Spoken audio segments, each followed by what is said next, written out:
আল্লাহু আকবার, আল্লাহু আকবার, লা ইলাহা ইল্লাল্লাহু, আল্লাহু আকবার, আল্লাহু আকবার ওয়ালিল্লাহিল হামদ। যত বেশি এই তাকবীর পড়া যায়। ফরজ নামাজের 9 তারিখ গতকাল থেকে আমরা শুরু করেছি। 9 তারিখ 9 জুলহজ ফজর থেকে 13 জুলহজ আসর পর্যন্ত ফরজ নামাজের সালাম ফিরানোর পর একবার বলা ওয়াজিব। এটা হলো ওয়াজিব বিধান, জরুরি বিধান। কিন্তু তাকবীরে তাশরিক এই দিনগুলোতে যত বেশি পড়া যায়, ঘরে বাইরে হাঁটতে, বাজারে আছি, দোকানে আছি, অফিসে আছি, সব জায়গায় আল্লাহু আকবার, আল্লাহু আকবার। কারণ এই সব কিছু ঈদ, আল্লাহর দান, আল্লাহর নেয়ামত। আল্লাহ আমাদেরকে বুঝিয়ে দিয়েছেন, হেদায়েত দান করেছেন কিভাবে আল্লাহর দরবারে কোরবান পেশ করতে হয়। তো এই জন্য আল্লাহর মহিমা বর্ণনা করা। আল্লাহু আকবার, আল্লাহু আকবার, লা ইলাহা ইল্লাল্লাহু, আল্লাহু আকবার, আল্লাহু আকবার ওয়ালিল্লাহিল হামদ। বাস। নবী করিম সাল্লাল্লাহু আলাইহি সাল্লামের একটা হাদিস শোনাচ্ছি।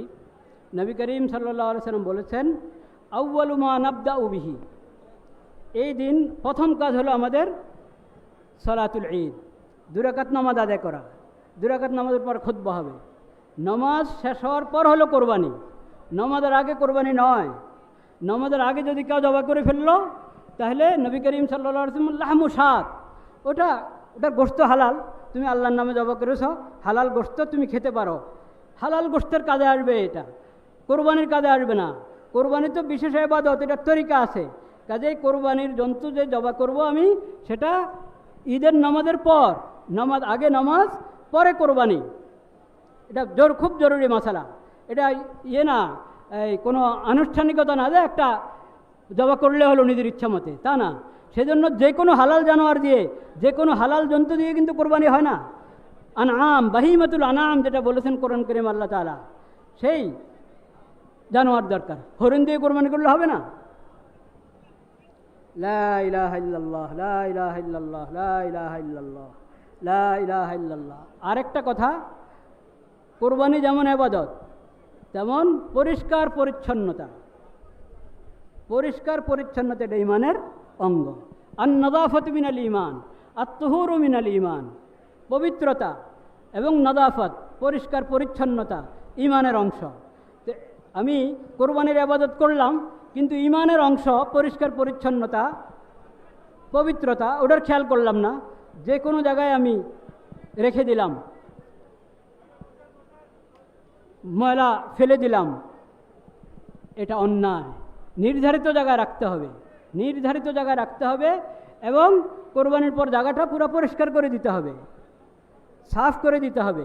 যদি এই সাফাইয়ের ব্যবস্থা আমরা না করি, পবিত্রতা, পরিষ্কার পরিচ্ছন্নতার গুরুত্ব না দিই, তাহলে দেখা যাবে কোরবানির ইবাদত তো হলো, উল্টা আমরা গুনাহগার হলাম, অন্য কারণে আমরা গুনাহগার হলাম। এটা খুব খেয়াল রাখা দরকার।